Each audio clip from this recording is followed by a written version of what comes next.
here with Mike. We're having a good time.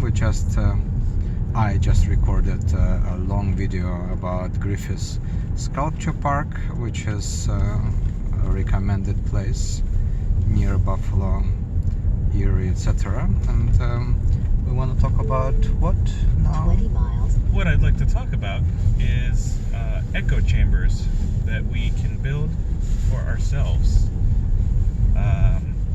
We can be sometimes our own best company, but sometimes that can be very dangerous.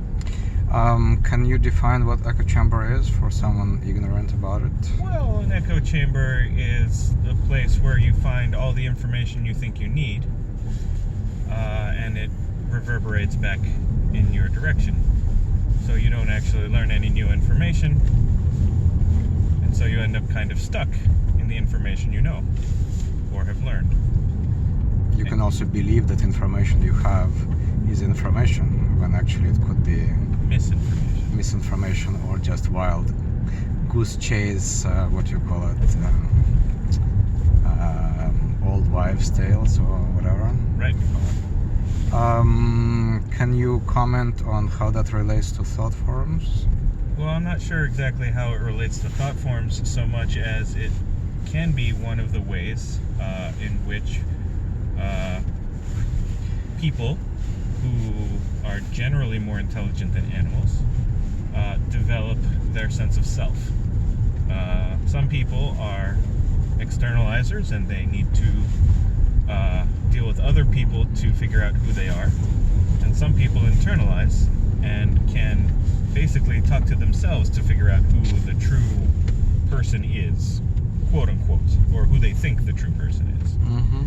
And so when this happens, these internalizers, and I'm not saying you're one or the other, there are people that do both, so whatever. Mm-hmm. But when that happens, on one hand, you can be very self-sufficient and be able to take care of your own problems, but you may also find that doing things by yourself is not the best way to go about it and leads you to other troubles. So there's pluses and minuses, really. Okay. You want me to come in? Sure. So I've been thinking while you've been talking. So echo chambers, essentially, it's very much related to thought forms. It's essentially, it's about inventory. So inventory is a very important Castaneda-derived term.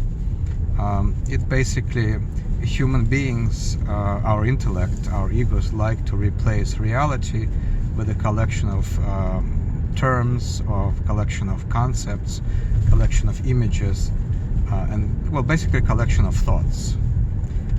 So it relates, of course, to the language we speak. So, for example, in Russian there are two blue colors.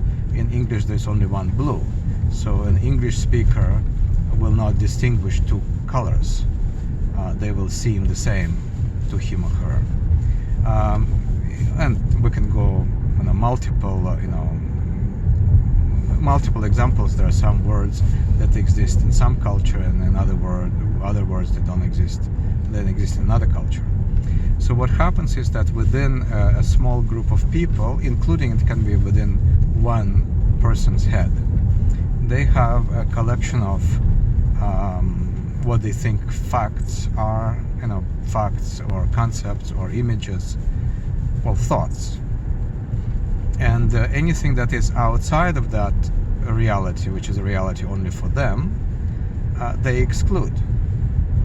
That does not mean that those facts, those images, those realities don't exist.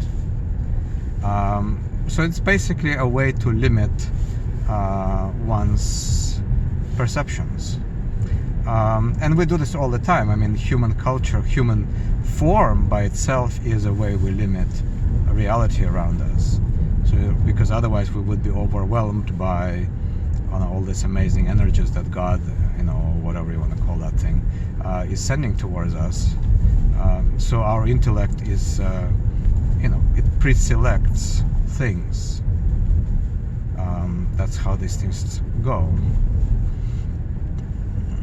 So on a simple level, when someone is stuck in their echo chamber, they are not responsive to other human facts. They may also be completely deluded with what they think are facts, when actually they're also not facts, but bullshit. But in a bigger scheme of things, most human beings are stuck in a human echo chamber where they think that human reality is the only reality. One very simple expression of that is anthropomorphizing animals. You think that dog has human feelings, and that your cat speaks, understands your language, and to some extent it's possible, but I think they have a stop here too.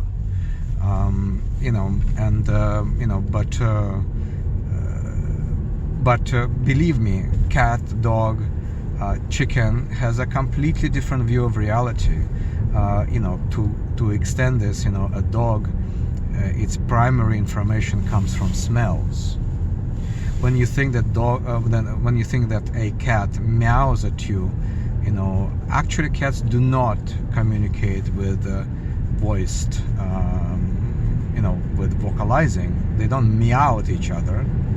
They have learned that in half of a mile. They've learned to vocalize because they've learned that human beings don't understand how cats communicate with with their blinking eyes and smells and other things that I can't remember right now. Same thing with dogs. Keep right ahead.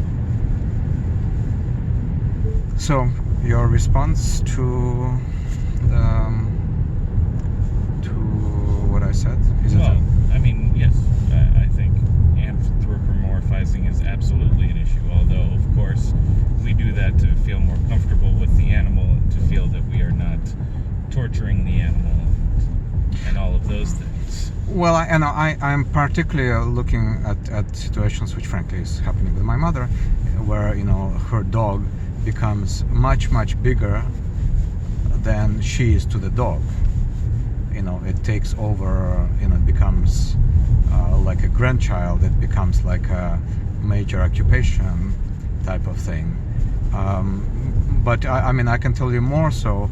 Echo chamber is very much present in religions. Yes. Where people think that some ideology, their mentally constructed view on God and on life is what actually life and God is, and it isn't. It's just a view. And when you start talking to them about it, like if you try to talk outside of their ideology, you will quickly see that they will try to return you to that ideology. Like for example, this morning you were talking to certain people with a certain religion. I don't want to mention it, but they were talking about things like, well, you will be saved if you do certain actions. And I asked a question, what does it mean to be saved? I don't understand this at all. And then of course, I don't know, they're talking about sinful nature and stuff like that. Sure, and they were also talking about the difference between salvation and exaltation, and all sorts of other stuff that really wasn't an answer to the question, because really the lives we live here are the blessed lives. Well, but they're not willing to go into that. Maybe we're living here a blessed life. I don't know. Maybe we'll die and have some amazing whatever. But my consciousness is here. Right. It's not knowable thing. Right. Next time someone returns from afterlife, next time you return from afterlife and inform us about everything that you have seen there. I want to see that. Now, has it happened? Yes, it happened. There is amazing Tibetan Book of the Dead or whatever the name is. But to you, stuck in your own head, that doesn't mean anything. Unless you say, oh, I trust this book so much. But it's still external knowledge. You don't know anything about it. It's like, I can tell you that I'm going to sell you a bridge, and if you believe me, well, fine. You can believe me. In half of a mile, right turn onto. You can believe me all you want, and I think it's fine if you believe me, but it still doesn't take. It's still external knowledge. And this is, by the way, specifically about spiritual things. external knowledge does not cut it at all. So you cannot read a scripture and think that you know something. Next right. So you can read a scripture, and it's wonderful. It can inspire you to do something, but a scripture cannot give you knowledge. It can feed your echo chamber and nothing else. So specific pet peeve that I have about the culture, the culture I live in, is that there are so many people who do not travel or refuse to travel. So when they stay very close to where they've been born, when they do not go and explore other cultures, when they do not go and explore other foods, their echo chamber becomes very, very small.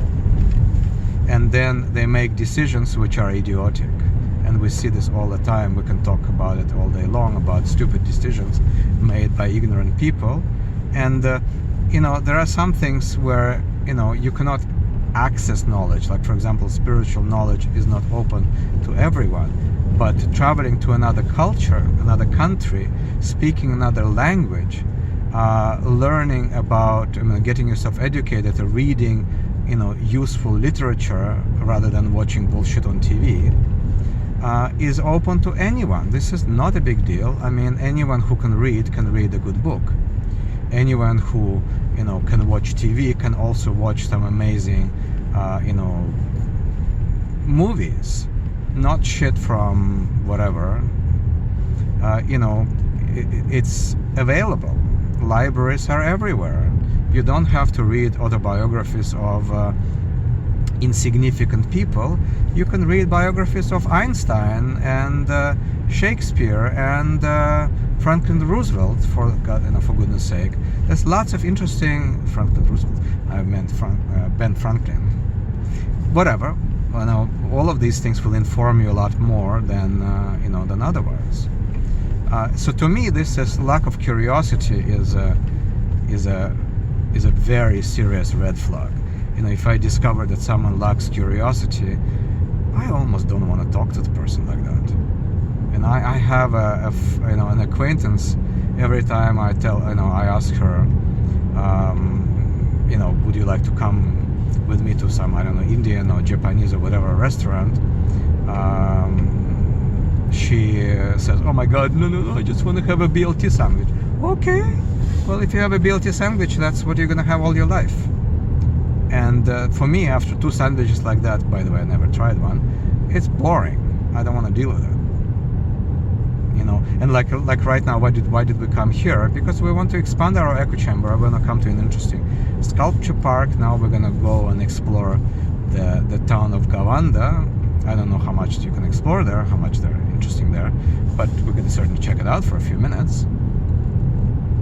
Anyway, anything else we need to say? No, I think that's good. Alright, we're going to finish this video here. Big huggy hug to everyone over the airwaves, because we're in pandemic, no hugs in person. You have a good everything, and we will proceed to Gavanda. Gavanda Maya. Bye.